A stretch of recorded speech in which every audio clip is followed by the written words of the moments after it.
उल्टा परिणाम।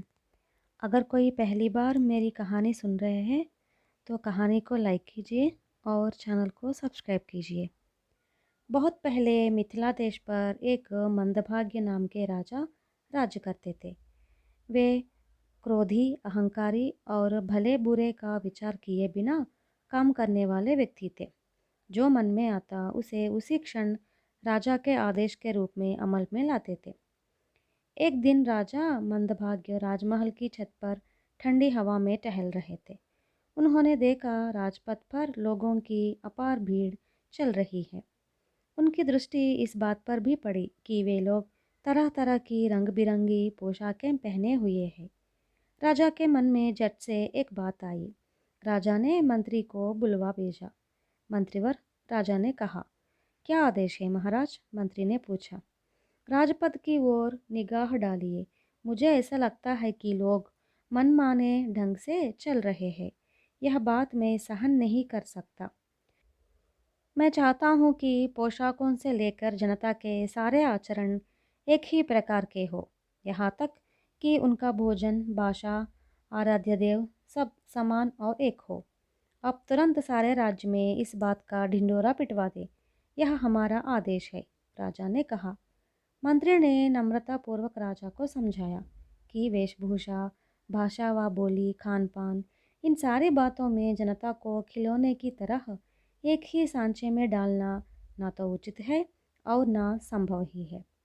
पर राजा ने एक न सुनी और साफ हो कह दिया कि उनके आदेश का पालन होना ही चाहिए। 2-4 दिन बीत गए। राजा मंदभाग्य के मन में यह बात जानने की इच्छा पैदा हुई कि मंत्री ने उनके आदेश का ढिंढोरा ठीक से पिटवाया दिया है या नहीं।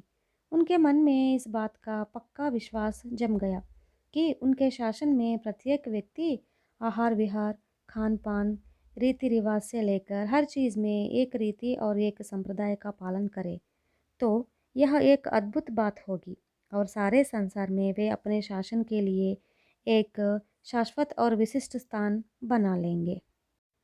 एक दिन सुबह के वक्त राजा मंदभाग्य टहलने के लिए अपने उद्यान की तरफ गए। वहाँ उन्होंने जो दृश्य देखा उससे उनका मन विकल हो उठा। सभी दास दासियां एक ही प्रकार की पोशाकें धारण किए हुए थे। राजा के लिए यह जानना असंभव सा हो गया कि इनमें कौन पुरुष है और कौन नारी। इसके बाद राजा रानीवास में गए। वहाँ भी यही दशा थी। उन्हें यह पहचानना कठिन हो गया कि कौन रानी है और कौन दासी है। सब एक ही तरह की पोशाक और आभूषण पहने हुए थी। यह सब देखकर राजा मंदभागी को लगा कि उनका मतिभ्रम हो रहा है। उन्हें मंत्री पर बड़ा क्रोध आया। वे सीधे राजदरबार में पहुँचे। वहाँ भी यही हालत थी। उन्हें पहचानना मुश्किल हो गया कि मंत्री कौन है, सेनापति कौन है और सेवक कौन है। सब एक ही प्रकार के वस्त्र धारण किए हुए थे। मंत्री, राजा ने गरज कर कहा। मंत्री, इसके उत्तर में मंत्री भी उसी दर्ज में गरज उठा। अरे दुष्ट, क्या मैं मंत्री हूँ? राजा ने दुत्कारा। मंत्री ने भी उन्हीं बातों को तोते की तरह रटकर दोहरा दिया। राजा को यह बात समझने में देरी न लगी। उन्होंने अनुभव किया कि इन सारे दुष्परिणामों का कारण उन्हीं का गलत निर्णय है। इस पर राजा मंदभाग्य अपनी मूर्खता पर लज्जित हो गए। वे चुपचाप अपने महल को लौट गए। दूसरे दिन सारे राज्य में यह ढिंढोरा पिटवा दिया कि हर व्यक्ति अपनी इच्छा के अनुरूप वस्त्र धारण कर सकता है, अपनी भाषा बोल सकता है, अपने देवता की आराधना कर सकता है और अपनी इच्छा से अपने रीति रिवाजों का पालन कर सकता है।